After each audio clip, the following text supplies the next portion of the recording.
If you only knew how much it pains me that I'm having to write this. I wouldn't do it at all if I wasn't already convinced you'd never hear about it otherwise. Trust me, some shit's better left forgotten. People aren't, though. Especially, not these people. It was around Black Friday, back in 2001, that I heard about it during lunch at school. Christmas City. This year's end of semester big show. For whatever reason, Willowwood High had this thing about having to show off the theater kids' performances with the same damn show. Seriously, every year, it was always the same goddamn show. I tried at one time to ask if we could maybe, just maybe, do a show of, I don't know, maybe the Christmas Carol or something. Of course, that was quickly shot down with the classic, "It's tradition, Joshua. You're really gonna break tradition?" Yeah, in case you couldn't tell, staff at my school were the cheeky, preppy types. Everyone's special in their eyes, and everything that happens must have a cosmic purpose. Hippies, basically. Although, I'm pretty sure only the janitor and my art teacher, Mrs. Crowler, were actual druggies. In any case, yeah, annoying as hell, as I'm sure you can imagine.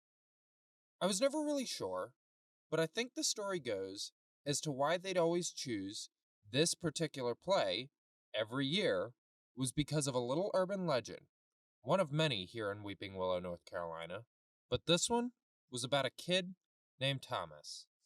You see, Thomas was a peasant boy here in the late 20th century, and he was never able to celebrate Christmas. The poor son of a bitch was an orphan and a runaway from an abusive adoption home. He lived, as the story goes, under street lamps, park benches, and supposedly even spent a few nights in the dumpsters. As you can imagine, he didn't get much to eat every night, nor was he ever really protected from the elements, having nothing on him but the raggedy clothes on his back. You can probably guess where all this ends for poor little Tommy boy, can't you? One Christmas Eve night, just before succumbing to his fate, though, he met the stranger in black, who made him a deal. "Give thy soul to me, and I'll make sure no one ever forgets thee," he was said to have said to Thomas. Given how long he'd lived on the streets by that point, watching everyone else merrily walk by him, without paying him any kind of attention or care, Thomas happily takes the stranger up on this offer. They shake hands, and Thomas dies on the spot, right there, in the middle of the downtown sidewalk. And it was said from a few passerbys that the screams of at least 1,000 children echoed all throughout the street that night. Now, I'll say right now that at least half of this story is true. Kind of like the tale of the Flying Dutchman. There really was a kid in this town by the name of Thomas Thatcher, who ran away from home and lived on the run until he died at the age of 7, on the street, on Christmas Eve in 1898. There's even the newspaper article in our museum of Thomas's body being found that night. But that's where concrete fact ended and speculative fiction began. Again, I never really understood where the whole business of tradition with this story began. I mean, sure, it was tragic what happened to the poor kid, don't get me wrong, but why is it so important that it has warranted constant commemoration like that? What made Thomas Thatcher's story so important that we needed to memorialize it on stage every year? Well, I found out, and God, how I wish I could take it all back. Just go back to living blind. Ignorance is bliss, am I right? So yeah, I heard that they were announcing auditions for the show for the next week for all the theater kids. My first reaction to this was, oh dear God, why? Now, if you're thinking to yourself, well, why don't I just not sign up for auditions? Then you clearly, yet understandably, don't get how it works at Willowwood High. If there's a play or performance and you're in any of the electives, band, chorus, and or theater, then you have no choice but to audition, lest you risk tanking your grade. And if you're wondering why I wouldn't just willingly take that L and cut my losses, then again, you clearly, yet understandably, don't understand how it works at my house. If I bring home anything less than a high, maybe a mid B, and the mid being only if they felt generous, then I lost all privileges for at least the next month or so. They're still doing this? Man, my buddy Vern exclaimed, gawking at the audition poster. Yeah, I sighed, trying to use the taste of the half-baked pseudo-pizza they slapped on my tray to drown out my thoughts of getting on stage again for this. Damn, man, I'm telling you, they're trying to start a new trend on TV with this shit. Yeah, well, they keep it up, and they might. Hell, I know at least half of them will be filming it, so who knows? I remember grinning then, the thought of something happening, something funny, and the footage making it on to America's Funniest Home Videos. Now, something else I'll say right now. When people tell you to not let the intrusive thoughts win, fucking listen to them. Anyway, so the bell rang, signaling the end of lunch, and me and Vern split. He headed back to third period English, while I reported to the theater room for auditions. It was the same way you'd expect this sort of thing to go. They hand you a couple of sample scripts, tell you to recite them in a certain way, and then pass you along. That's the one good thing about audition days. They're the shortest days in that class, and the rest of the time was yours to fuck away however you saw fit, at least until the next class period. I remember trying to actually act horribly, hoping that maybe they'd cut me out of the program. Of course, when the lines you get are at most 10 words, and there's only about 3 or 4 of these, I guess it takes a little extra talent in and of itself to act so badly that they don't bother with you, doesn't it? Either that or its own Christmas miracle or whatever. Whatever the case, I had neither extra skill enough or dumb luck on my side, and yeah, I found out at dismissal that day that I was picked to be, who else, but poor little Thomas himself. Great. A play I didn't fucking want to be in, one that, as far as I know, had no point whatsoever, and I had to be the leading man. Like I said, no luck or special skill here. They passed me a copy of my lines and my stage directions, telling me to practice them as much as possible that night, and that rehearsals would begin the following morning. I took one brief glance at the paper, and realizing that I had maybe 30 lines total, most of which, by the way, were only 2 words, I figured I wouldn't sweat the performance that much, you know? Sure, as the lead, most of the attention would be on me, but then again, with so little needed from my character, it's not something I would have been too worried about getting fucked up royally.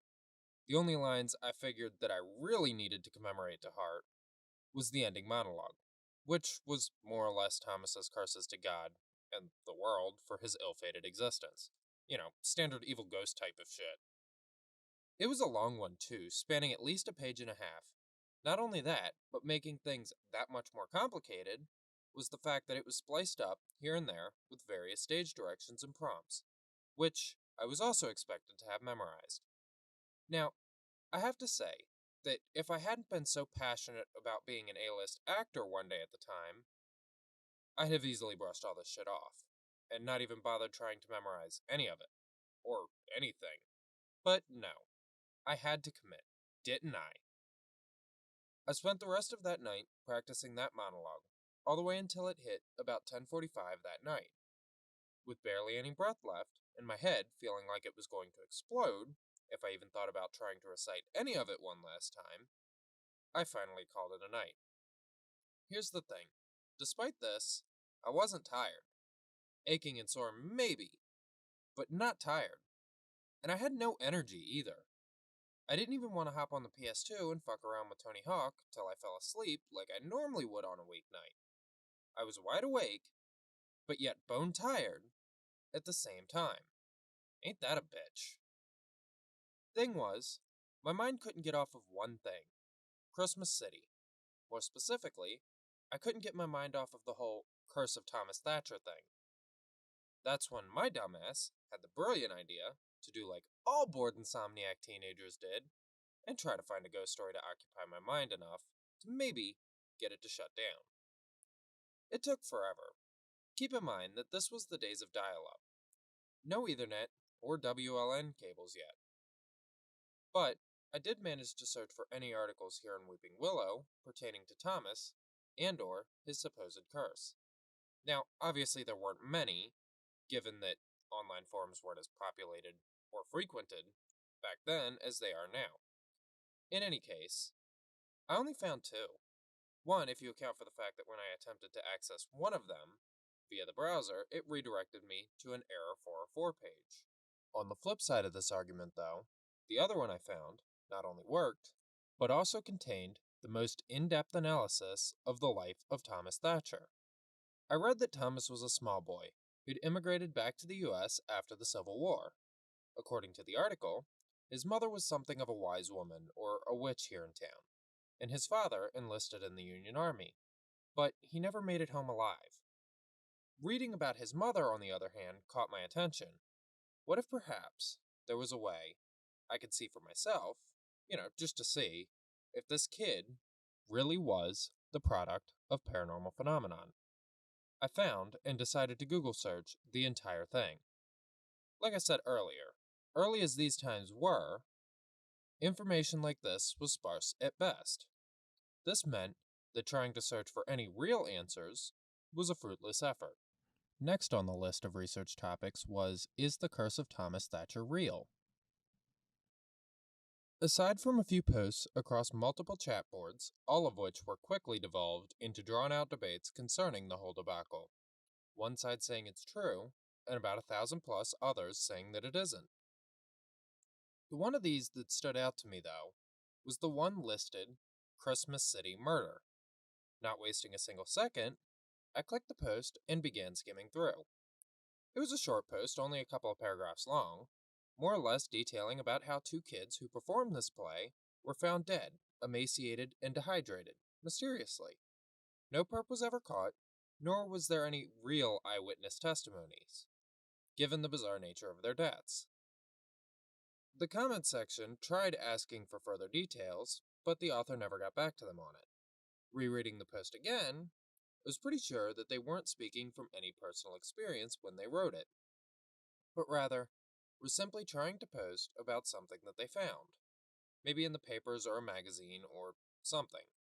Of course, that led me to wondering just what paper or article they were reading this shit from. Sadly, that's where my search for the night was forced to end.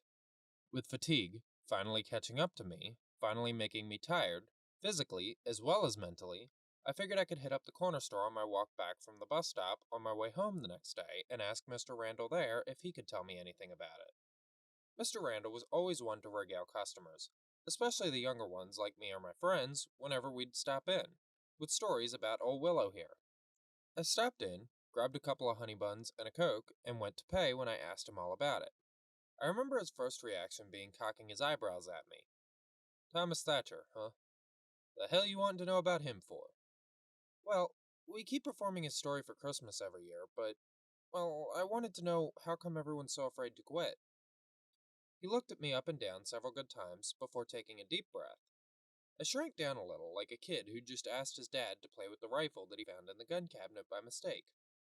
To keep it simple, son, he began, pausing for a moment to stare at me again, making sure that I was paying him the utmost attention. Old Tommy Boy was a poor son of gun, who ran away from home and died trying to stay away. I know that, but what about the curse? Curse? His eyes tripled in size, his eyebrows shifting. Well, I thought I'd read somewhere. Online? He asked, sounding annoyed. I continued. The reason that everyone does that stupid play is because bad things have happened whenever they didn't. Mr. Randall sighed. Let me tell you something, sport. I've seen many things here in this town. I've done seen, and read about. He used air quotes when he said this. A slew of different curses, hexes, whatever the hell you want to call them. Not once, though, have any of them ever been connected to Thomas Thatcher. Well, what about his mother? What about her? Is it true that she was a witch here in Old Willow? Hell, son, I don't know. Like I said, seen and read about all sorts of crazy things happen in this little town. I will say, though, that if you're looking for a witch, this town used to be full of them back in that time. Really? Like actual evil witches? I said witches. He pointed his index finger at me, narrowing his eyes. You said evil. I gulped, hanging my head down low, and said, Right. Sorry about that. His body relaxed a bit after that, and I looked back up at him. But, yes, he continued in his normal, friendlier tone. There were actual witches in this town back in the day. A whole coven, in fact. They got pretty popular, too. But you don't know if Thomas Thatcher was a part of it? Probably was. Shit, if I was him, and I needed money like that, I'd probably start looking into witchcraft myself, you know? I shrugged, grabbing my stuff and handing him a $20 bill. I told him thanks and went on my way back home. That time was spent trying to figure out how I was going to prioritize my time, figuring out what Mr. Randall told me, and how long I needed to practice my lines for the play for. I decided on practicing my lines for about 30 to 35 minutes, then spending the rest of the time searching online for articles about the coven that used to roam my town. Turned out, I ended up mastering the whole monologue after about only 10 of those 30 minutes, but kept with it to really get into the character, you know? Oddly, though, I found that the more I went and repeated the lines, the more I. I. Well, I don't know. I guess I bonded with the part? I know that makes no sense. Let me break it down like this. You know how when you used to play with a baby doll when you were little, you'd feed it, sing to it, maybe even change it depending on the type of doll, and you'd know that it was just that, a doll. But the longer you played with it, the longer you do all those things I mentioned with it, you can't help but start to think of the doll as more than just a doll, like it might just be an actual infant. That's a lot of what I started feeling when I practiced that script that night.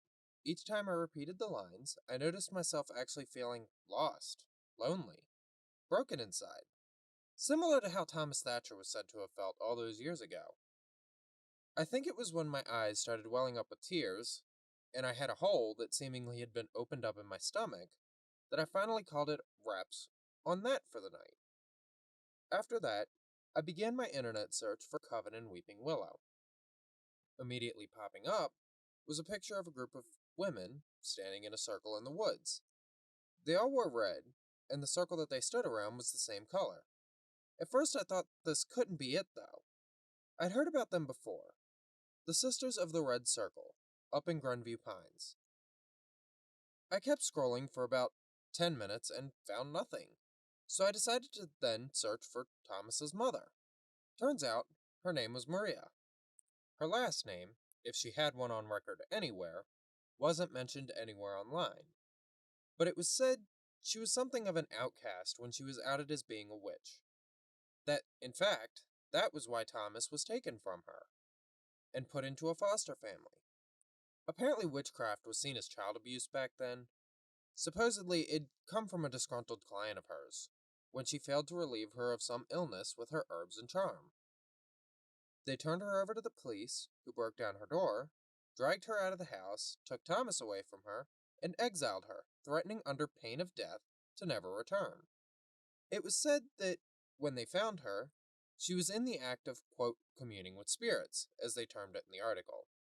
It made no mention, though, of any sort of curses or spells that she cast upon the town when they threw her out, but instead mentions that certain eyewitnesses said that they still saw her on occasion roaming the wooded areas just outside the town's borders. Contradictory to what I had mentioned earlier, when I got a look at one of those supposed sightings of Maria the Witch, it showed her wearing a red cloak, just like the ones in the red circle photo. That got me wondering then, what was she doing with them? And how come Mr. Randall didn't mention that? Then again, he didn't know that Maria was a witch, apparently. Not entirely buying that, if I'm being honest. Nor has he ever spoken about Grunview Pines. So maybe he wouldn't know, would he? I figured the next best place to look was the Sisters of the Red Circle themselves. Not a whole lot was found on them, though. Aside from a few newspaper headlines detailing their ritualistic murders, nothing about their practices, rituals, nothing. In fact, at least 3/4 of the articles present were more or less just a bunch of online threads debating on whether or not the sisters were even real. Kinda like the Curse of Thomas Thatcher search. My eyes by that point were starting to hurt from staying open for so long, and staring at my computer screen, so I decided to pack it all in for the night. Not before bookmarking a particular article on Google, though, depicting yet another photo of Maria. I went to sleep then, and let me tell you, it was anything but peaceful. It started off well enough, but it gradually began to shift. At first, I wasn't experiencing anything, which is usual for me. I never really was much of a dreamer. Then, I remember hearing at least 3 or 4 voices all screaming at me. Now, when I say screaming, I don't really mean screaming, if you know what I mean. It was less screams of agony and more like a choralization of sorts. It made me think that at the time, I was standing in the middle of a court of angels, all singing to me. Thing is, though, it wasn't exactly singing either. It was so weird.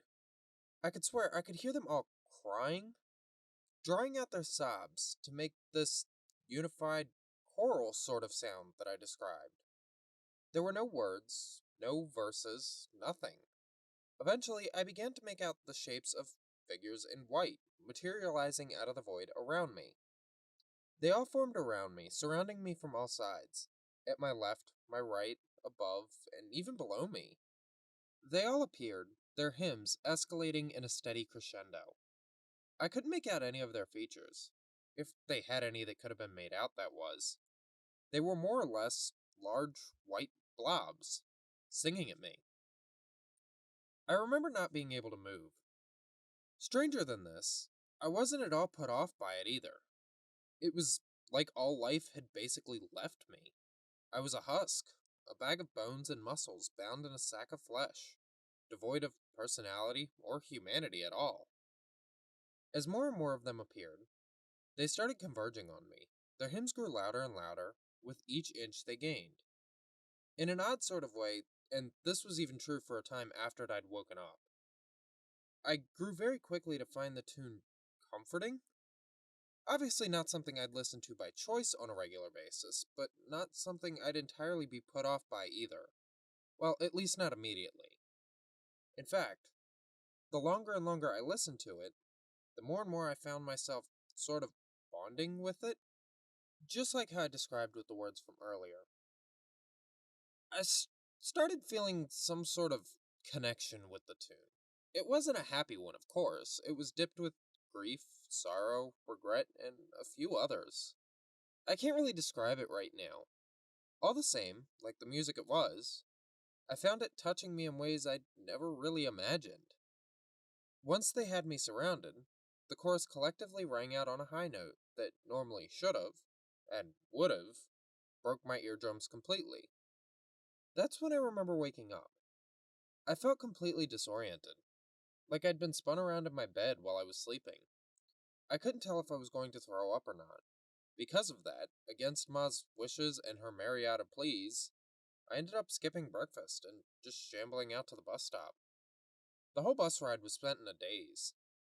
I thought about trying to open a window, mostly in the event that my queasy stomach decided to turn itself over and I needed somewhere to blow chunks. But then something freakier happened.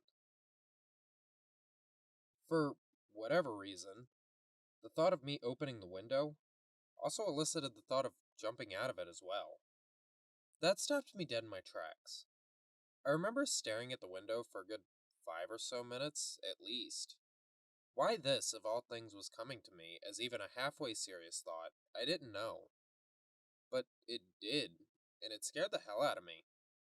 Look, I'm not at all suicidal, even now, after what all had happened with all of this. And I never have been, and I never will be. But right then, dizzy and nauseous, feeling like I was completely empty, the thought of that sounded more and more appealing by the second. It's worth mentioning, too, that while this was happening, in the back of my mind, I thought I could hear the chorus from my dream the night before. This time with the distinct sound of a little boy sobbing, accenting itself among the hymns. Once we got to school, I remember spending the first 3 or 4 minutes of the 10 minutes that we had before the bell rang in the bathroom, hunched over the commode.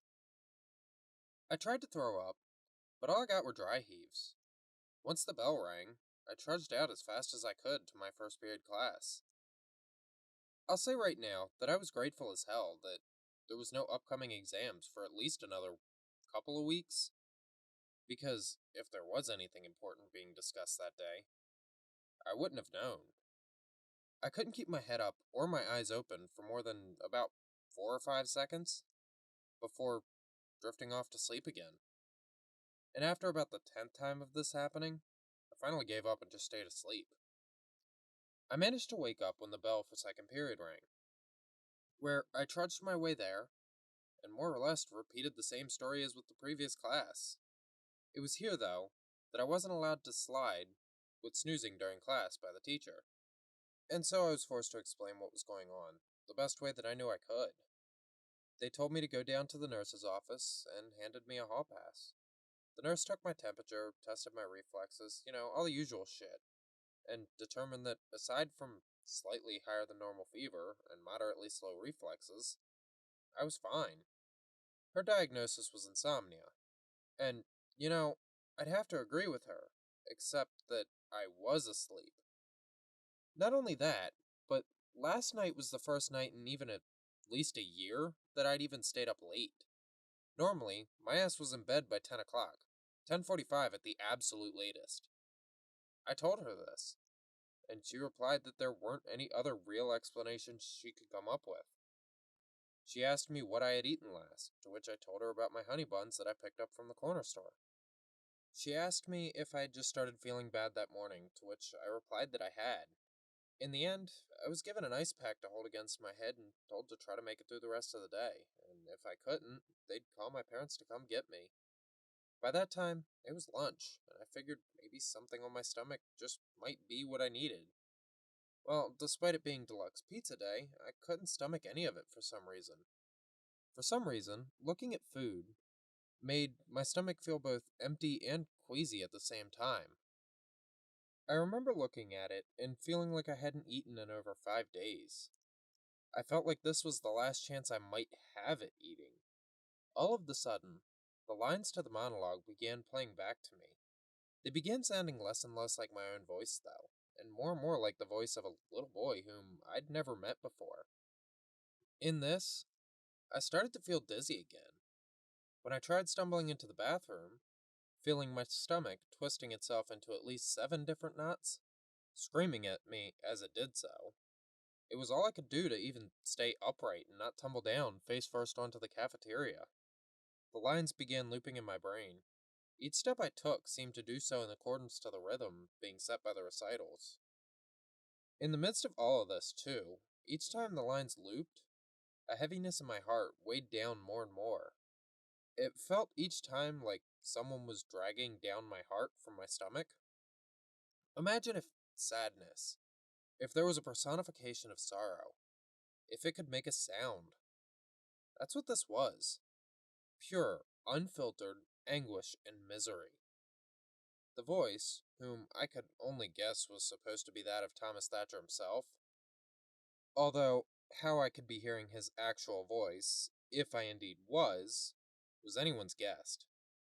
But it sounded monotone, with this underlined sort of somber tone behind it all. It's confusing, I know. But if you can remotely imagine all of that, then you have at least a clue as to the state of my mind at the time. I made it all the way to the boys' bathroom before I ended up crumpling to my knees, right there in front of the door. I clutched my stomach. Both it and the voices in my mind were screaming at me all at once. The recitals were now deafening, and I could feel tears burning at my eyes. My heart was echoing inside my ears, and I couldn't concentrate on anything happening in the world around me. I could feel myself slipping unconscious more and more by the second. By the time darkness had engulfed me fully, I was writhing on my back just outside the bathroom door. Everything went black then. I was out cold. No sounds, no voices, nothing, in fact. I was shaken awake a few minutes later. It felt longer than a few minutes, but the bell didn't ring for another 5 or so minutes, so yeah. But I was shaken awake by the assistant principal, who went and escorted me to the office, calling my parents.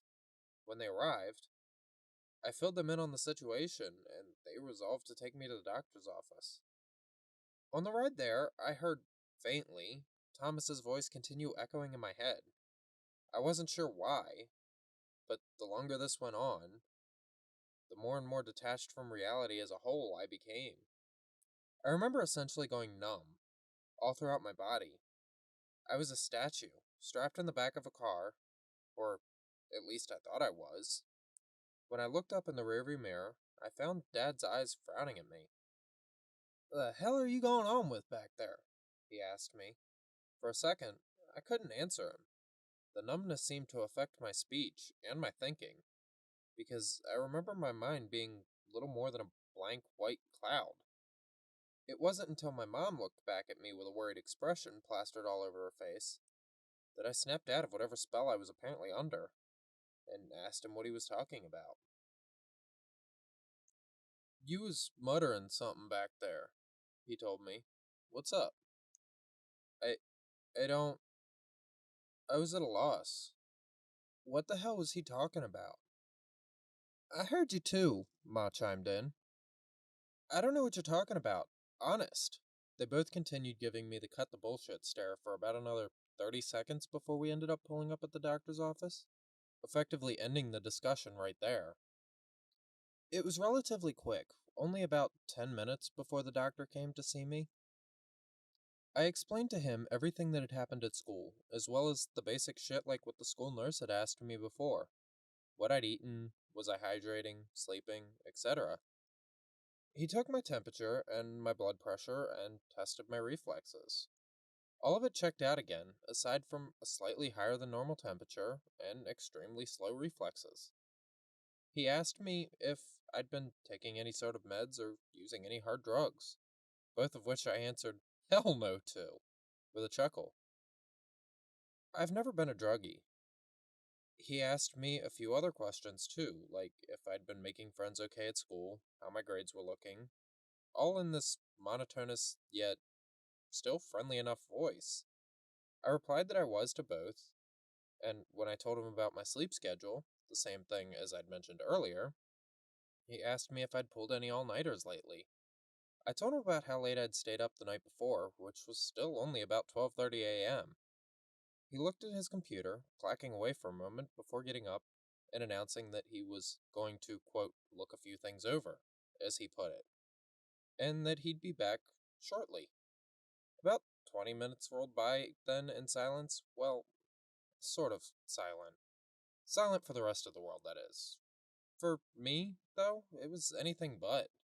The speech came back, and this time, even Mom and Dad shaking me, shouting for me, which I couldn't really hear over the sound of the voices.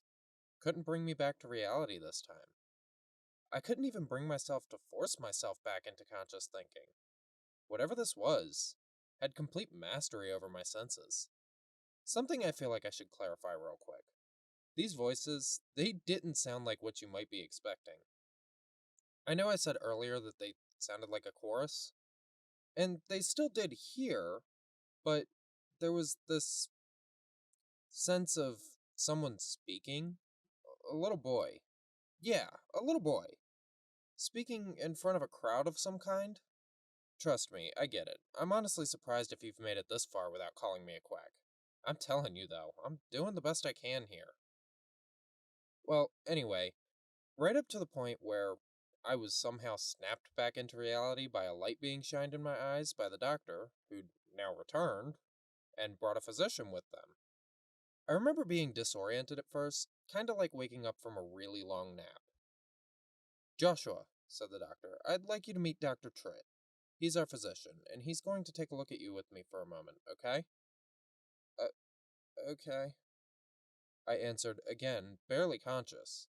Dr. Tritt slipped on two gloves and had me open my mouth. He shined the light. He looked for barely 2 seconds before he stopped and had me lean my head to one side. Then he took about 10 minutes, looking, poking, prodding, and digging around in both of my ears. It didn't hurt, not really, but I'll say that it felt a little violating in a way. He stopped at one point, I remember, and waved over the other doctor. I could hear both of them whispering something back and forth to one another. I couldn't tell you what it was, but it was something. While this was happening, the voice of the little boy continued echoing in the back of my head, sobbing about something. Like the two in front of me, I could tell he too was trying to say something, but I couldn't tell what. Finally, I was allowed to straighten my head back up. Well, said Dr. Tritt, there's no signs of infection, but I did find something interesting while I was looking in there. He turned and slipped his gloves off, throwing them away. He looked back at me, narrowing his eyes, and said, "You've got some sort of growth there, deep in the canal of your ears." My eyes stretched themselves wide open. "What are you talking about?" "Well," he turned and pulled down a diagram of an ear canal. He pointed to the cochlea and said to me, "You see that right there?" I nodded my head. "Well, that's where everything your mind interprets as whatever sound you're hearing at the time as sound." "Okay." "But when I looked into your right ear, I found a small little growth in there." He pointed then to the canal itself. "What is it?" I asked, knowing good and damn well that if he'd already knew, he'd have probably told me by now, rather than continuing to call it some weird-ass shit like little growth. He smiled and told me that he wasn't sure yet, and that he'd not seen anything like it before. "It's not likely cancer," he mentioned, "so you don't need to worry about that. I would say that it is likely having some sort of effect on your hearing, though." "Is it something harmful?" Ma asked. "Not sure yet," he told her. "About the only real way to tell is to run an MRI, so that we can see it up close and personal." She and Dad looked at each other for a moment. Ma's face was now worried sick, while Dad's was more confused than anything. They turned back eventually and nodded. "We'll do it." "Excellent." He turned to the doctor and then told him to go ahead and schedule the MRI for the following morning at 7 a.m. Then both turned and left the room once again. I looked at Ma and Dad, blank and cold, and they looked back at me, anxious, afraid of me almost. It was a weird feeling, but it was almost like I knew that they were afraid of me. I knew this, and I was proud of it. I didn't get it then, and I still don't entirely now. But then and now, it scared me a little. The doctor came back again about 20 minutes later and told us that we were good to go, telling us that the appointment for the hospital was set for the next morning. We left the room and went home after that. Strangely, that was when all the noise stopped. The entire car ride, I couldn't hear anything except the world around me. That is to say that there still wasn't much to hear there either. Neither Ma nor Dad felt much for words on the trip home, to me or to each other. Occasionally, I caught Ma stealing worried glances at me through the rearview mirror. Her eyes each time looked closer and closer to wanting to break into tears. When I got home, I immediately hopped out and went inside. My mind was on autopilot. One track, one goal in mind, and that was simply to go bunker myself into my room. I couldn't have told you why exactly. Maybe it was stress, exhaustion, confusion, or a mix of all three. And maybe many more. But I wanted nothing more than to lock myself away and pass out. In fact, I didn't even make it to my bed before I passed out. And it didn't even feel like I had. Just before my face would have met the bed, I wasn't even standing in my room anymore. I was now in the middle of a street. Not like a regular street, though, but like an old-timey cobblestone road. And on it, I could see people walking, or riding in horse-drawn carriages. What the hell? I looked around. All around me, I could see shops and saloons, looking like I was in the middle of the set to an old Western movie. I remember just standing there, wondering if any of them would notice me, say something to me maybe. I wondered this, while also, ironically, answering it with, Of course it ain't real. It's not old West Times anymore, right? But how the hell was I there? Now, understand that, again, I wasn't altogether clear on the fact that I was asleep. To my mind, the only rational explanation was that I'd slipped through the cracks of reality or something, and was now in the Wild West. People walked past me, not paying me any attention. To my right was a shoe parlor, a gun shop, and an inn, while at my left there was a saloon and the sheriff's office. I would have passed all this off as a dream, until I found myself being shouted at by some guy in a carriage shaking his fist yelling at me to get the hell out of the way.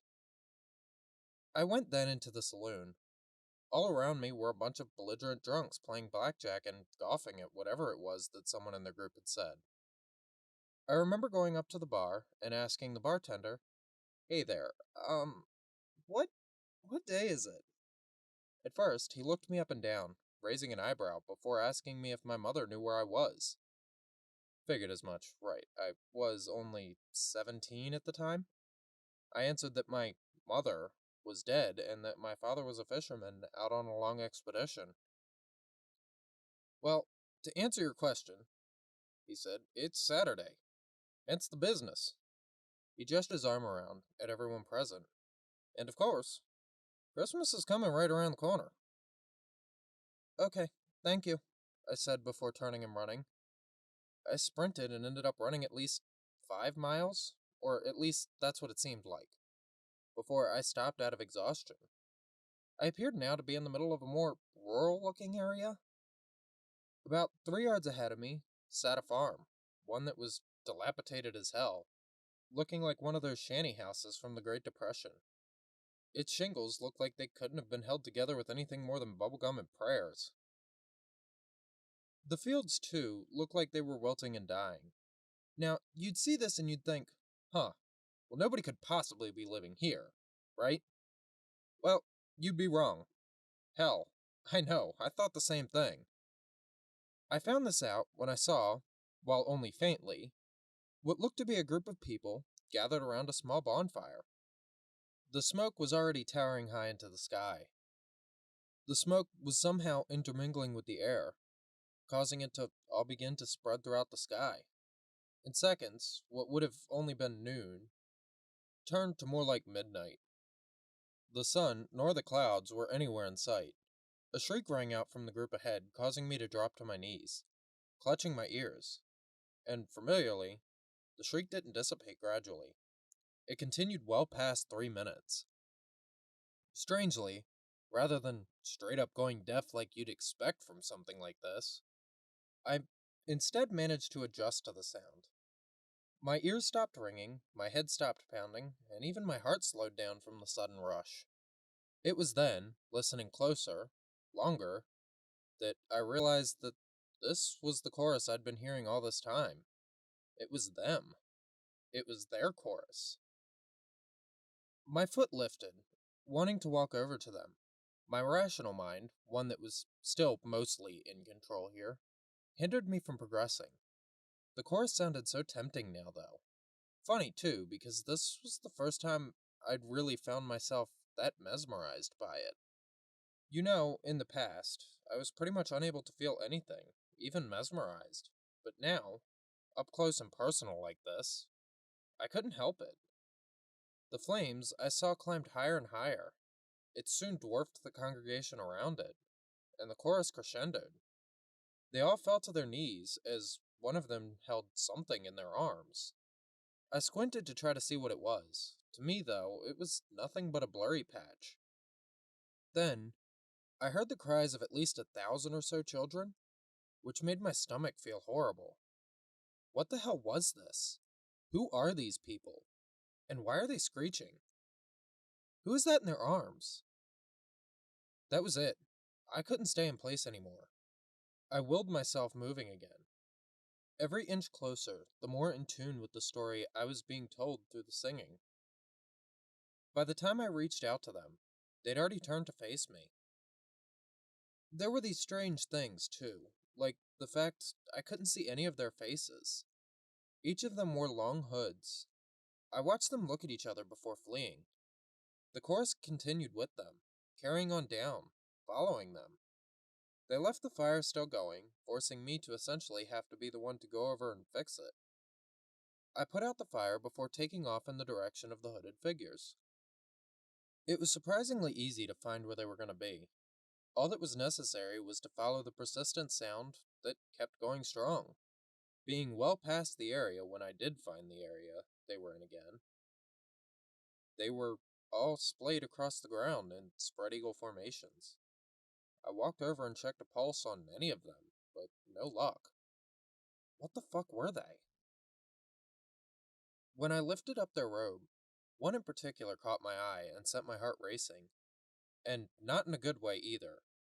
It was a woman, about late 30s, early 40s, aged, and she shared a striking resemblance to those I'd seen of the news articles I'd seen before. It was Maria. It was Thomas's mother. Come to think of it, too, of all of them, she it was, I think, that was holding up the baby as a sacrifice. She was the one who was singing the loudest. I looked around before taking off one of the members' robes and taking off with it, folding it and taking it down to the sheriff. I remember just walking in and holding the folded robe. 3 cultists in the woods just took their lives, I told him, no doubt, sounding like a damn lunatic. He raised his eyebrows at me for a second. Uh-huh. And where did this happen, young man? He asked.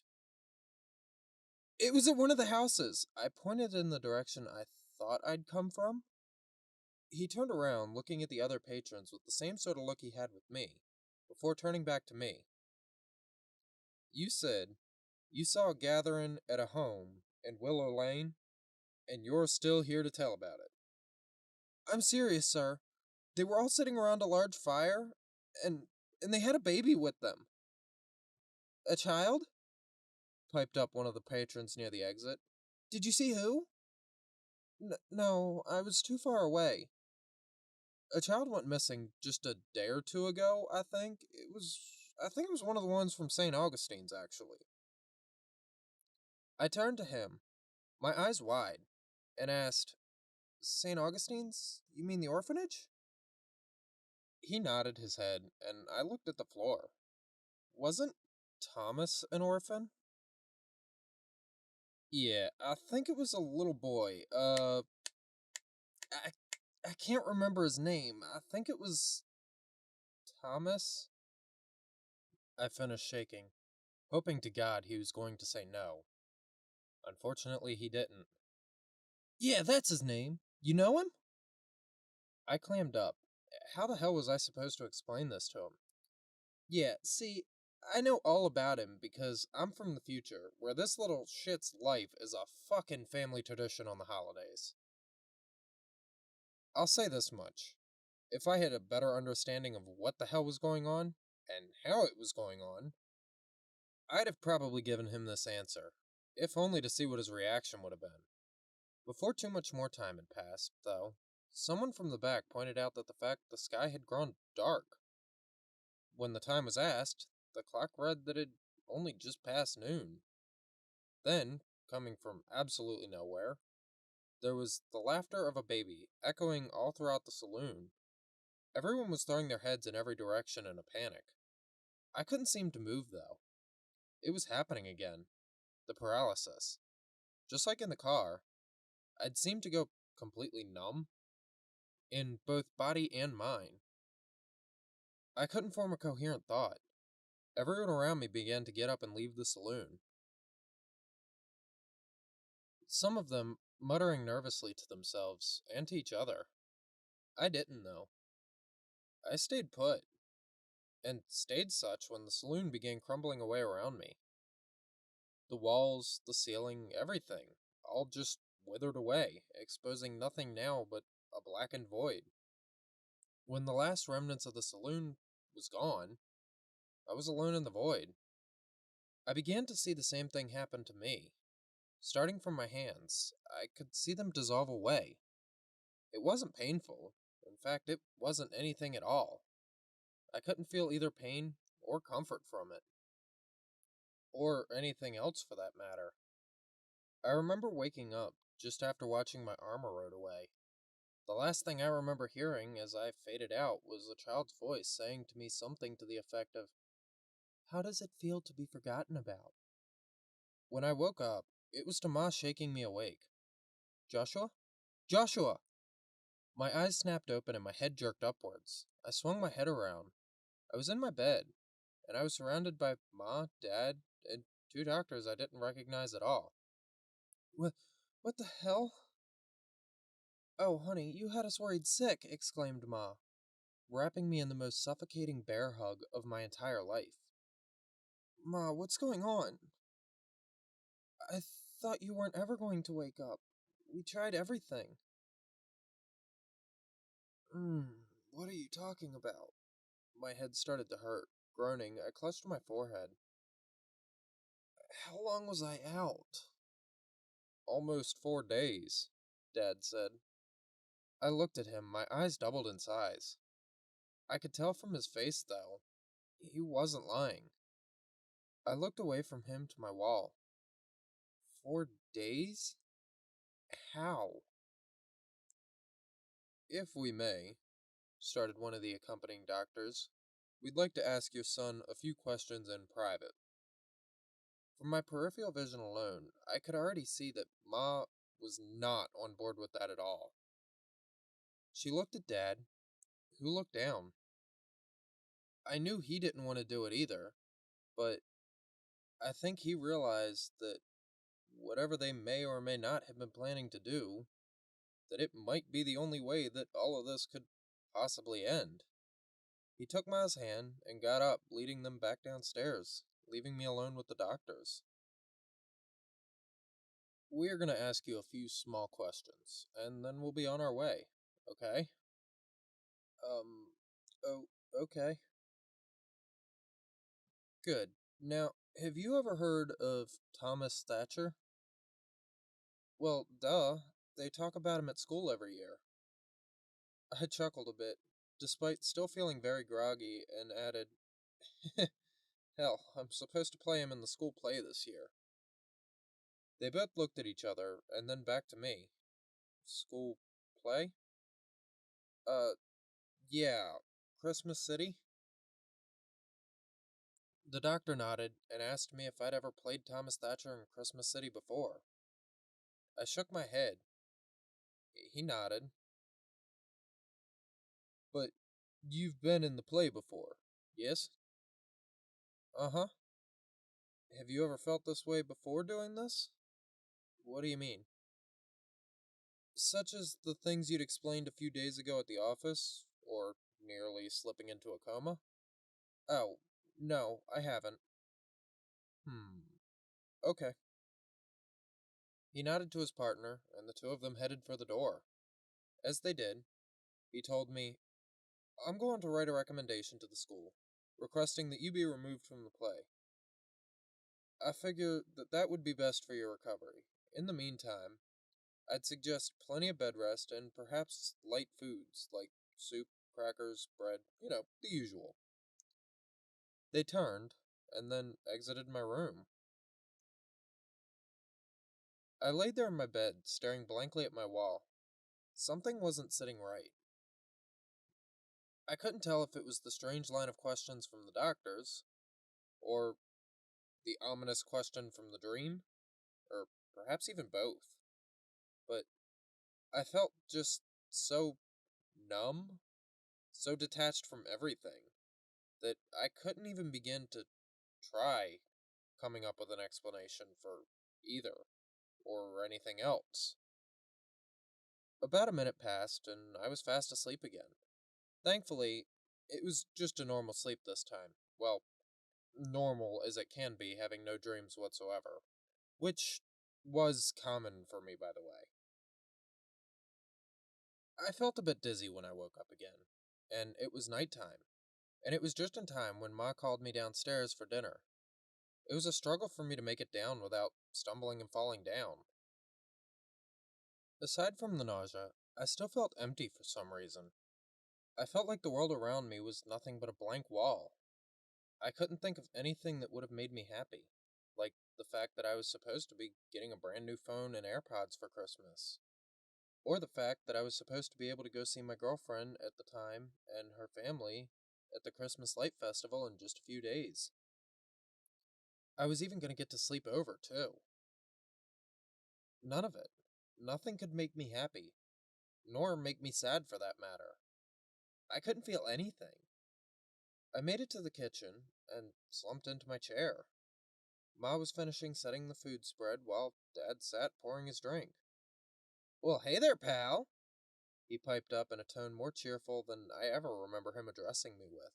Because of this, I was confused. Um, hey, Dad.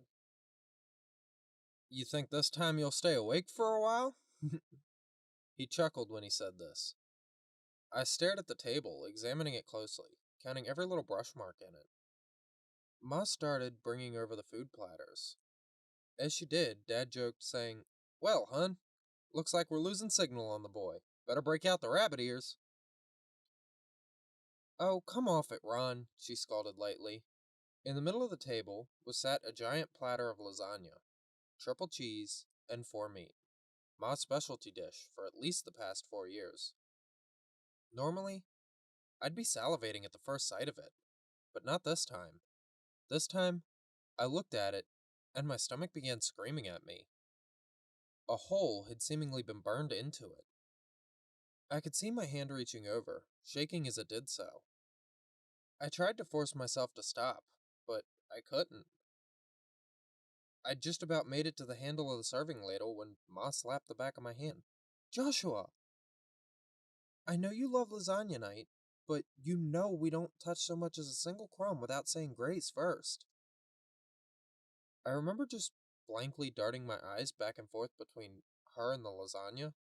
Truthfully, I couldn't have cared less about saying grace, or anything like that. I usually just put on a face and play along, but right then, having no inclination to care about anything at all, much less asking a blessing over meals, my hand rose again. I remember her frowning. "Joshua, are you okay?" "What do you mean?"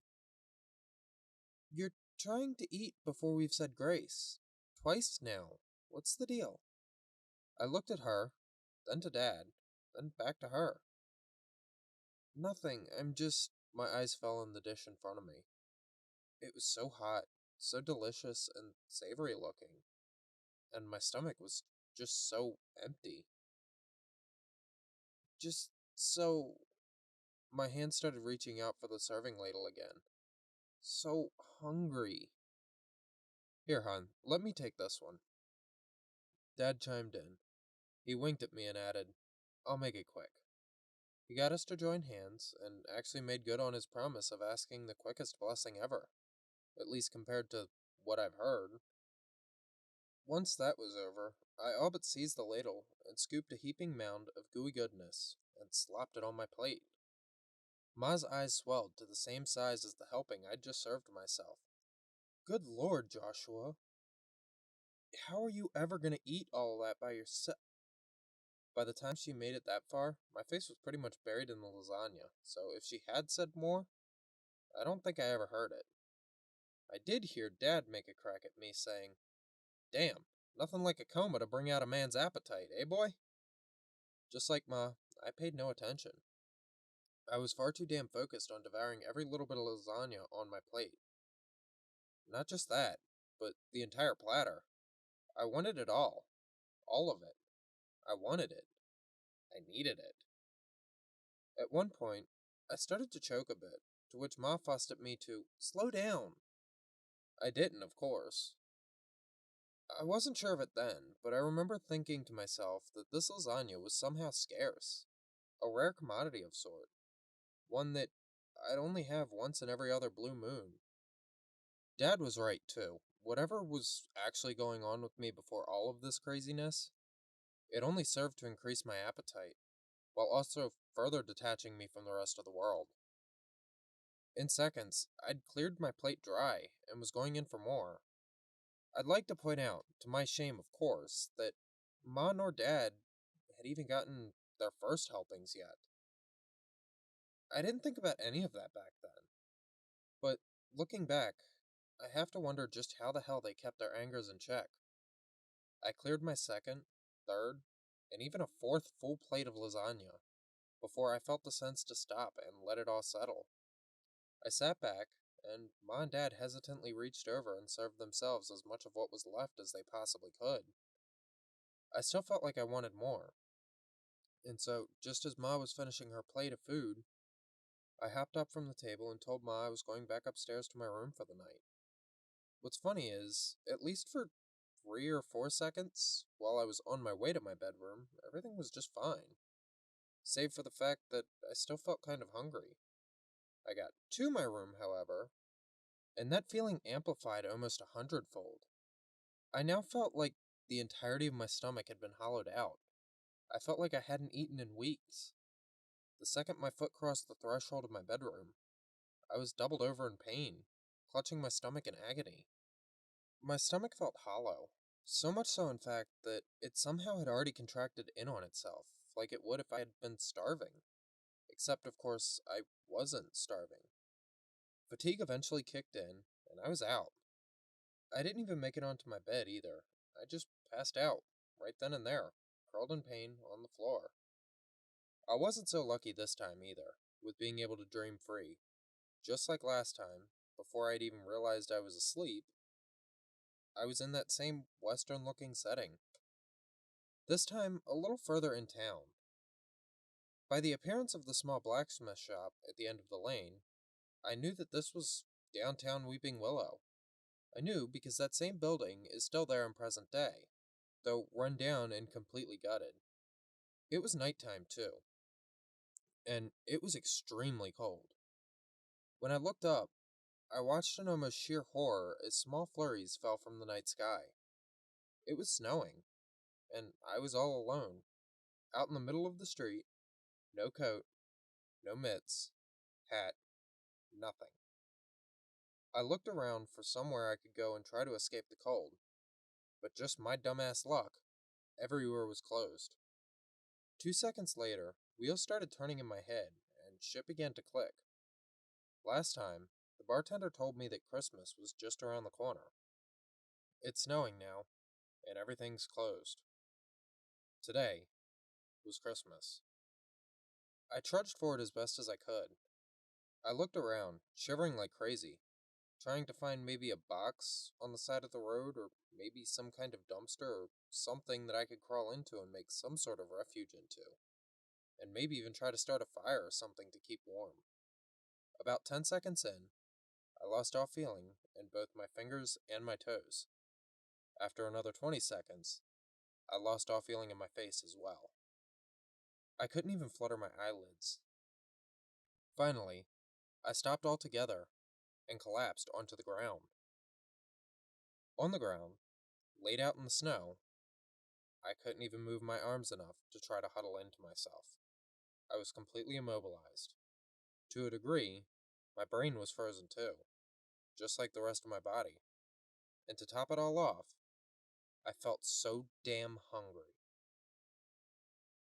I could still see, somewhat.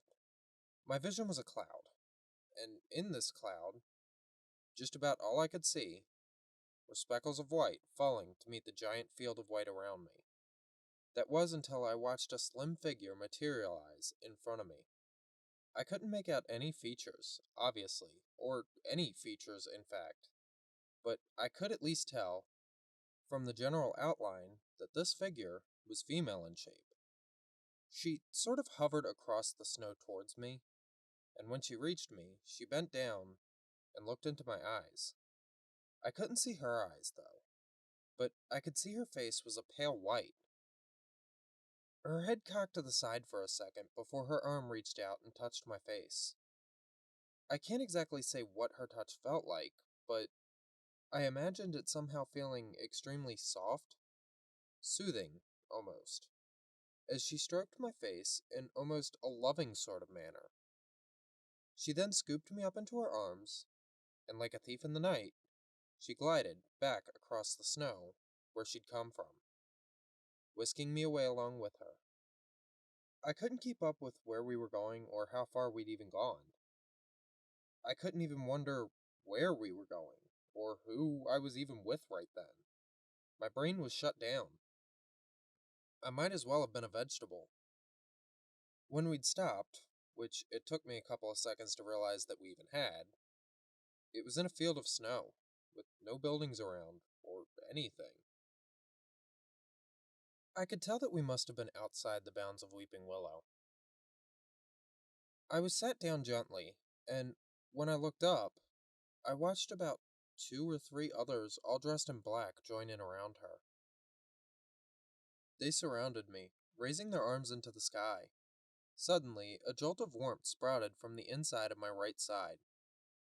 It quickly spread until eventually my whole body began defrosting itself. First to return to me was my sight. Gradually, the view of the figures became clearer and clearer.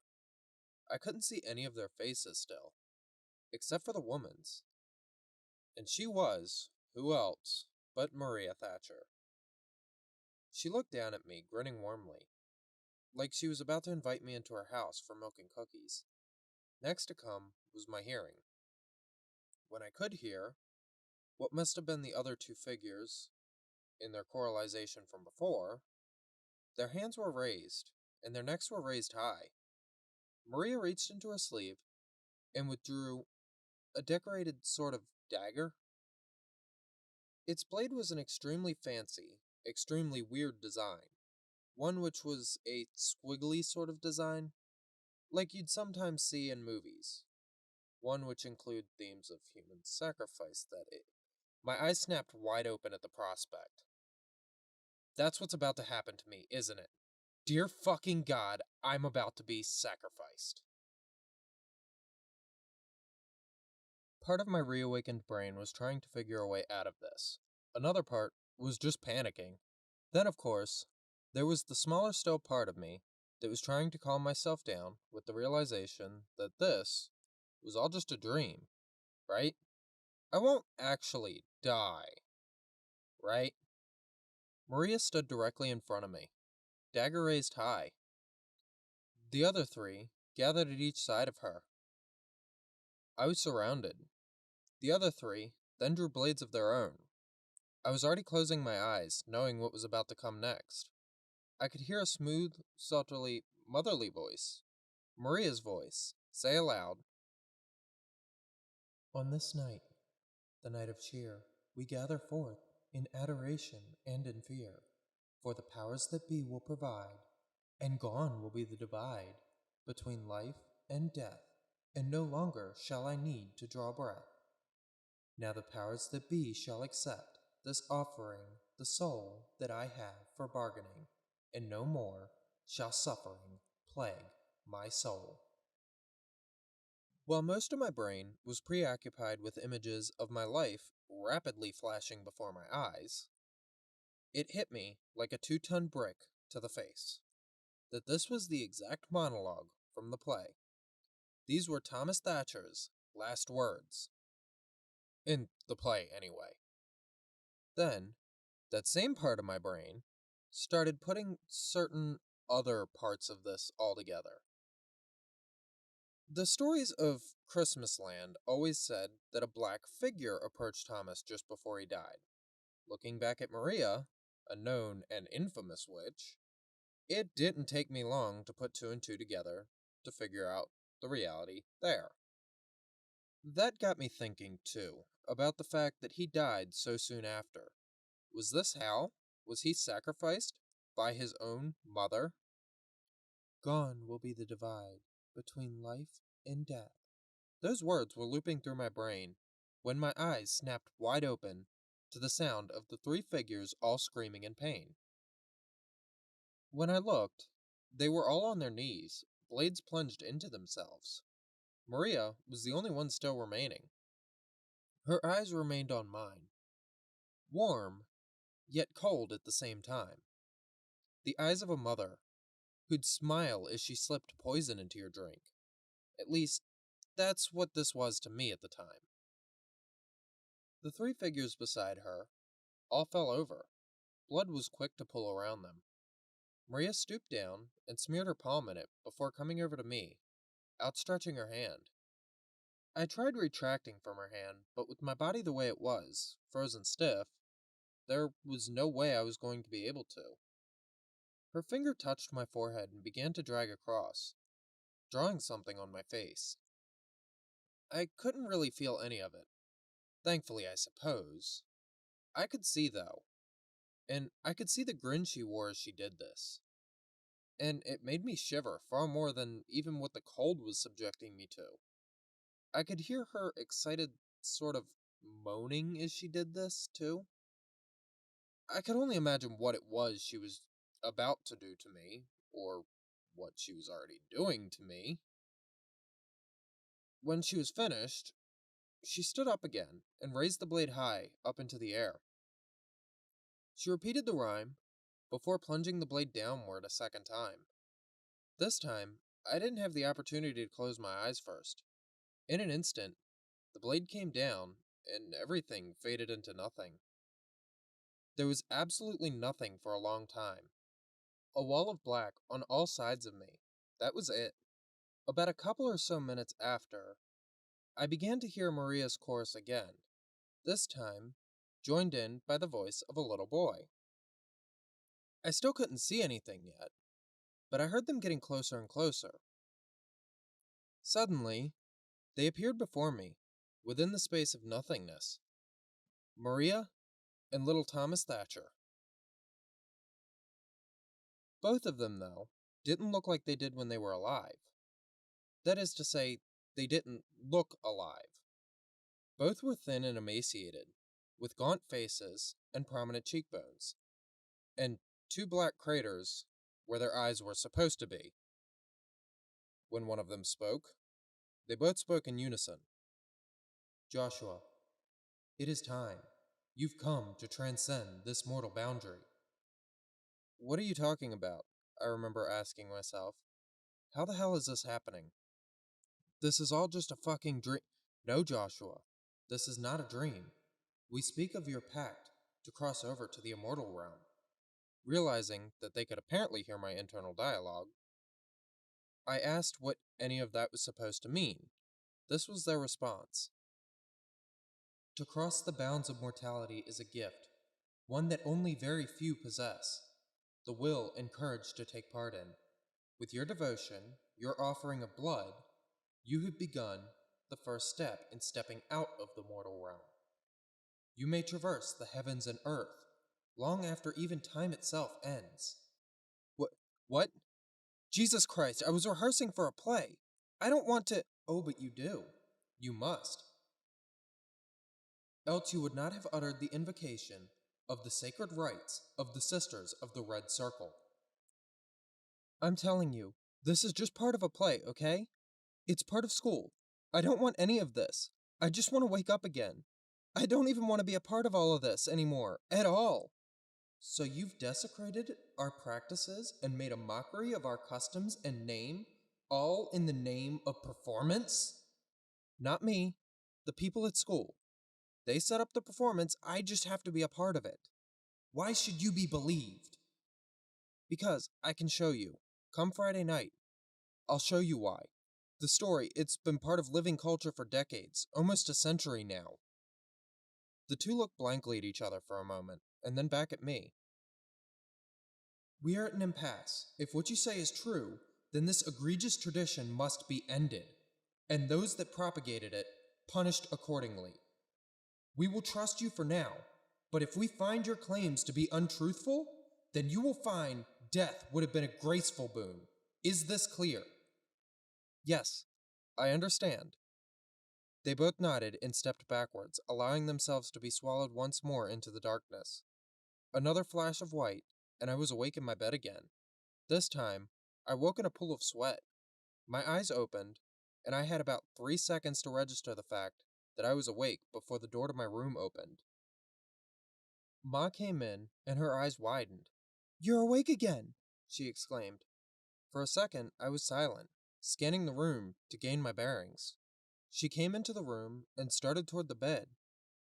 "Are you okay, sweetie?" Again, I was silent. My heart rate had calmed back down to normal, but I still had little capacity to answer her questions. And it was a silly question to ask if you ask me. Was I okay? She had in her hand a wet rag. I looked at it and she said, "You were tossing and turning up a storm. And you'd started running a fever a little bit ago, so I figured I'd bring something to try to cool you back off." She began dabbing my forehead with it. While she did this, and while I was staring off into space, all I could think was the last thing that Maria had told me. Punished accordingly. What was that supposed to mean? What was she going to do? Of course, it wasn't lost on me that she's fucking dead. How was she going to do anything? Probably the same way she was doing whatever she was doing to me. However, she was managing that. Then it hit me. Was she doing anything really? I mean, it made sense. I was enthralled with Thomas Thatcher and his curse, and those things had been an integral part of my town's culture for such a long time, right? Is it really that hard to believe that I was just psyching myself out here? Thinking that maybe a witch really did have control over my mind because of all of the belief and hysteria surrounding all of this? I mean, the power of belief is a very powerful force, one that can't be taken lightly. What's almost funny is that as soon as this thought started to build traction in my head, relief was pretty much instantaneous. My breath was pretty much going freely. Everything was alright. It was going to be alright. I just knew it. Ma noticed this too and remarked that I was quick to bounce back. I just laughed and went along with it. I mean, it was true. I did bounce back quickly in most circumstances in my life. "You hungry?" she asked, and I shook my head. She asked if I was sure, and I said that I was. She squinted for a second, pursing her lips, before shrugging and saying, "Oh well, guess you don't want any." She winked and finished with, "Gingerbread men?" My eyes glowed right up. Gingerbread men, of course! How could I have forgotten about that? Every year, at Christmas time for the past 17 years that I'd been alive at least, my family had always made gingerbread men. We usually spent hours trying to make an entire gingerbread community out of them. I mean, it was silly, spending that much time for something that's so elaborate just to destroy it immediately. Yeah, you slept right through most of it. My heart started to sink. I'd missed the gingerbread men making? All for some stupid belief? Ma's sly grin returned, and she added, "Lucky for you, I made sure we saved a few for you." I smiled and bear hugged the shit out of her. "Thanks, Mom." She giggled, and we hugged for a moment before I sprang out of bed and bounded downstairs. I couldn't wait to dive in. Much of the rest of the week went like that too. Much more relaxed and confident than I had been in the past few days. I'd even talked to the theater director about putting me back into the show. I mean, why cut myself from it if I didn't really believe in the curse, right? Right? The night of the play rolled around, about a few weeks later, and after all that time, I'd convinced myself that everything was going to be alright. That's when I started feeling weird again. And it wasn't stage fright either, because I was feeling off the entire day leading up to the production. I couldn't explain it, but somehow I just I don't know, sort of knew something was going to happen with this play, and something big. All the same, I did as I had that night in my room, and I buried it deep down and told myself to stop being a pussy. I was fucking up my own head, that was all. I didn't believe in any of that curse shit, and so there was absolutely nothing to be afraid of. "We must end this tradition of yours." I remember getting dressed into my costume when I looked up into the mirror and thought I saw Maria? I wiped my eyes, and when I looked again, there she was, or at least the most convincing copycat of her capable of a senior girl. I closed my eyes and sighed, once again, psyching myself out. I splashed some water on my face and slapped myself a couple times. That's enough, I told myself. You're going to be fine, but do you really want to embarrass yourself out there in front of Ma, Dad, and everybody else out there? All over a stupid superstition. Like before, the mental kick in the ass was just what the doctor ordered, and I was breathing normally again. From there, things were okay when the production started. For the sake of brevity, I'll summarize the first act of the show, as not much really happens in that part. Basically, it's just scenes of mine, or Thomas's, abuse in the orphanage. Being that this was a school production, and even in the early 2000s, such things were limited in what we were allowed to portray. This entailed other kids just throwing cotton balls, which were supposed to represent stones that they supposedly used to throw at him, all while hurling the most PG insults you can imagine. It was kind of pathetic, being honest, but if you take into account that, again, this is only a school production's portrayal of this, then you can imagine and feel the weight of the actual torment Thomas Thatcher went through. The second act, however, when Thomas begins planning to run away from the orphanage, was when that feeling returned. Something that I also have to point out is that whenever this happened, it was always abrupt in some fashion. There was no rhyme or reason for it, and it came with a weight in my chest for some reason. It wasn't long, either, before my arms and legs started to feel limp. The best way I can describe it is like I was a Velcro lace being pulled away. I was being pulled out of my body, so to speak. How or by whom, and far less why, I had no fucking clue. The next thing I knew, in what seemed like an instant, darkness started creeping into the corners of my eyes. I could hear the world around me, still hearing the other kids and their parts, but I was fading back out of it, and fast. Nausea forced me down on my knees, and no one seemed to notice, or if they did, they weren't saying anything. I tried to stumble forward, but one step, and my leg was numb. How I managed to stay upright, I'll never know. And then just like how it came, the nausea, it all vanished, and I was back to normal. I was on the stage, front and center. For a moment, everything was silent, and everyone's eyes were on me. I looked around for a moment at the set, and realized what scene this was. The snowy streets, the dim lights, and the girl I mentioned earlier dressed as Maria Thatcher, standing in front of me. This was Thomas's monologue. This was his curse. The curse isn't real, goddammit. Get a hold of yourself. With my mind clear again, I performed the monologue with all the sincerity that the part warranted. On this night, the night of cheer, we gather forth in adoration and in fear, for the powers that be will provide, and gone will be the divide between life and death, and no longer will I need to draw breath. Now the powers that be shall accept this offering, the soul that I have for bargaining, and no more shall suffering plague my soul. The second the word soul left my mouth, the world went black for me, just like whenever I'd go into those dreams from before. This was like that, abrupt and involuntary. Except this time, there was no dream.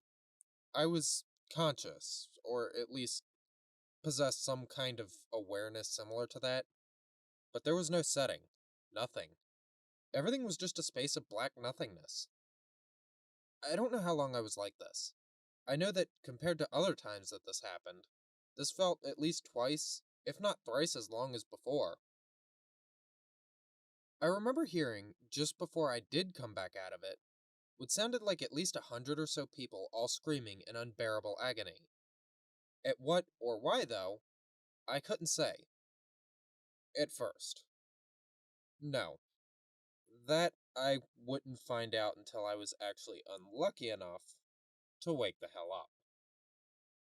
I woke up, sprawled out on the stage. The first thing I noticed, when my eyes opened, was that the auditorium was quiet. It was quiet enough to hear a pin drop. Around me, everyone else was sprawled out on the ground too. All of the parents, the theater director, and even the other kids. They were all laid spread eagle on the ground, in pools of blood. My heart went from 0 to 100 in like half a second. What the fuck just happened? I ran over to where my parents' bodies were, and when I turned them over, I was greeted to another shock. Their faces were gone.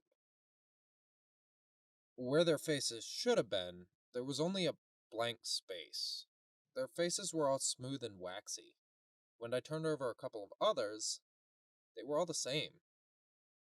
They were all dead, and I had no idea how or why.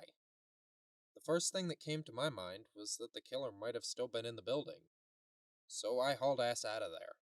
By instinct, I made a break for the police station right down the road from the school. Convenient, sure, but it sure helped in the event of any school shooter threats, you know. Anyways, I ran to the station in the middle of the night.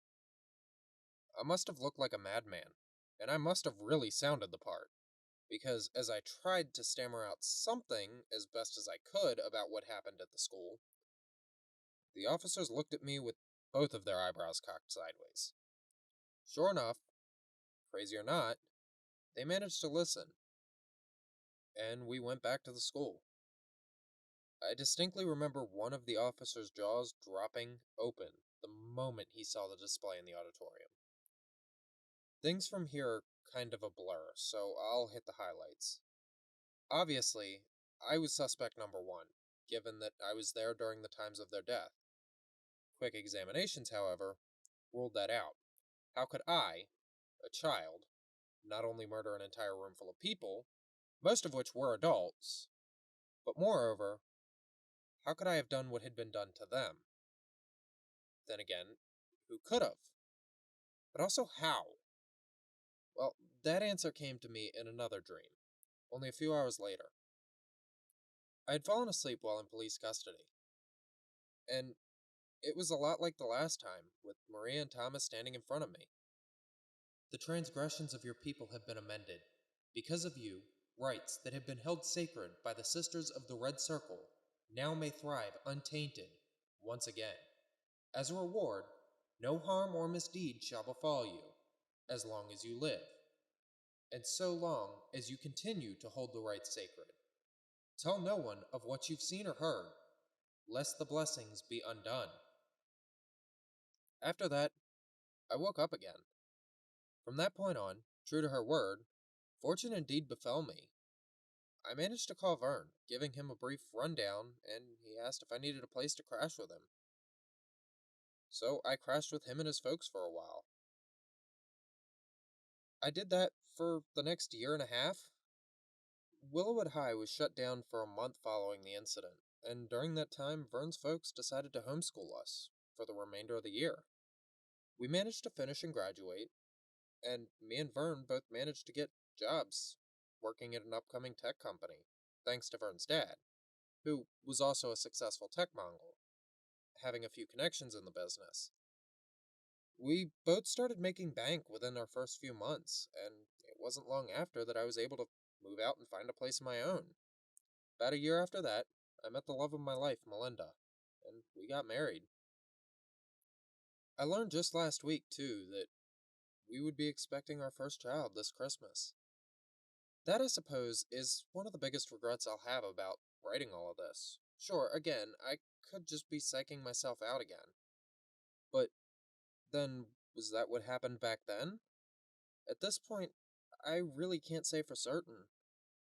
I didn't believe in superstitions, but what explanation was there for what happened at Willowwood High that night? I don't believe in luck or curses, but I do believe in facts. And the facts are, over 100 people lost their lives mysteriously at Willowwood High in December of 2001, during a production of Christmas City, and whoever did it has never been found or identified. Hey guys, thanks so much for watching this video. This has been the Christmas City Massacre of Willowwood High. I want to once again thanks Corpse Child for allowing me to read this story. I absolutely loved it, and I hope you guys did too. Let me know what you guys thought down in the comments. Also, visit my description where you can find Corpse Child's links to all of his websites as well as his new book. He asked me to shout out Masks of Death, Reborn Edition, so I'm going to shout that out. I'm also going to shout out his two newest books. He just released a survivor's account of the Depraved Funhouse, and he has ready for pre-order his newest book, Skin That Screams.